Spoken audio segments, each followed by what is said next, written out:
Hai, Assalamualaikum. Hari ini mama saya nak masak kuih lopes. Jom tengok. Sebelum tu, jangan lupa subscribe. Tuangkan 1 cawan jus pandan wangi ke dalam beras pulut susu. 1/2 cawan santan cair. Bukan santan pekat tau.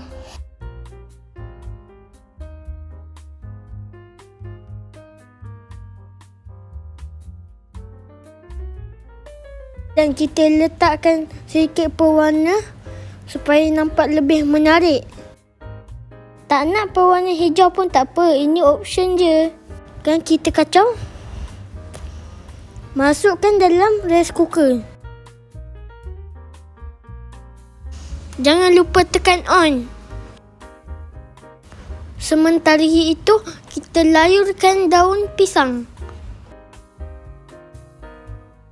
Dan dah siap kita punya beras pulut. Nampak cantik warna.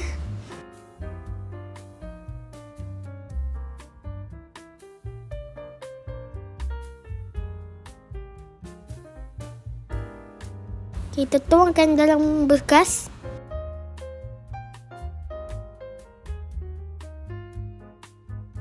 Tuang sampai penuh. Kalau nak simpan mati ais boleh. Dan kita masukkan ke dalam acuan sampai penuh.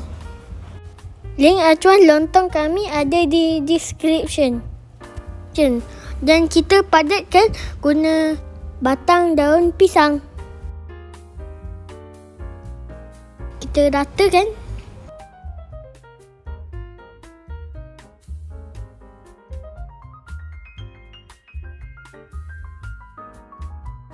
Dan kita tutupkan acuan tu. Pastikan tutup rapat-rapat. Kalau kita tak tutup rapat-rapat, nanti terkeluar nasi. Dan kemudian kita kurus balik sekejap saja.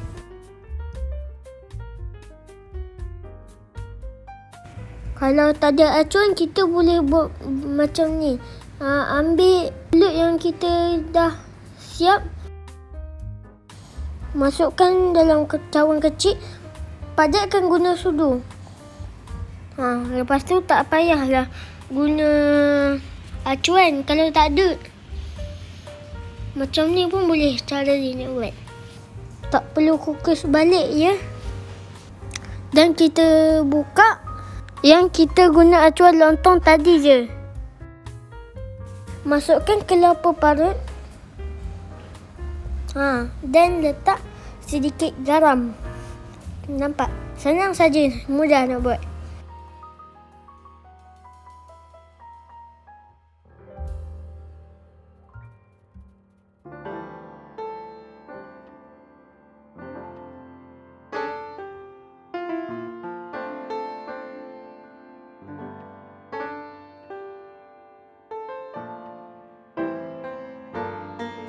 Dan kita bukakan dua-dua belah penutup acuan.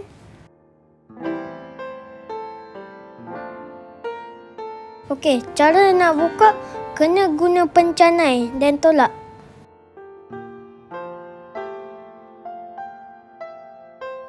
Dan cara nak potong kita akan guna benang.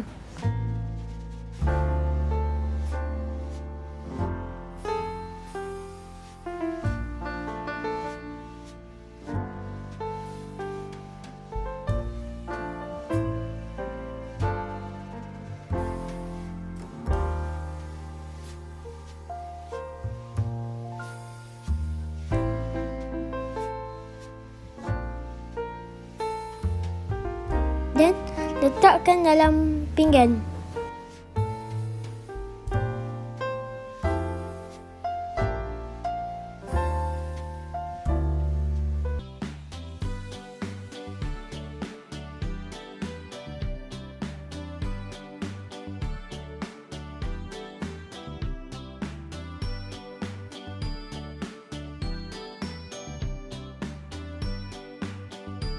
Dah siap.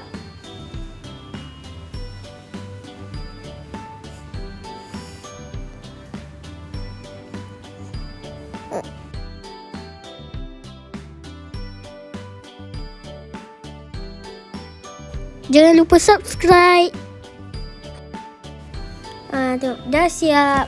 So, barulah nampak enak dan sedap. Dan boleh try lah resepi ni. Nanti kat rumah jangan lupa cuba.